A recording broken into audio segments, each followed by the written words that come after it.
అవార్డుల ప్రకటన. గద్దర్ అవార్డులు 2025 ప్రకటన.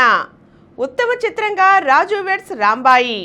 ఇదే సినిమాకు ఉత్తమ దర్శకుడు సాయిలు కంపాటి ఎంపిక కాగా, ఉత్తమ నేపథ్య గాయకునిగా అనురాగ్ కులకర్ణి ఎంపికయ్యారు.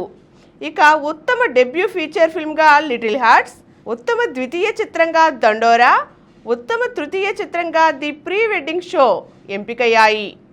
తండేల్ సినిమాకి గాను నాగ చైతన్యకు ఉత్తమ నటునిగా, Rashmika Mandanna the girlfriend సినిమాకి గాను ఉత్తమ నటిగా ఎంపికయ్యారు. ఎన్టీఆర్ జాతీయ అవార్డు చిరంజీవికి, పైడి జయరాజ్ అవార్డు కమల్ హాసన్కు, ఏఎన్ఆర్ అవార్డు జయసుధకు, కాంతారావు అవార్డు ఆర్ నారాయణమూర్తికి ప్రకటించారు.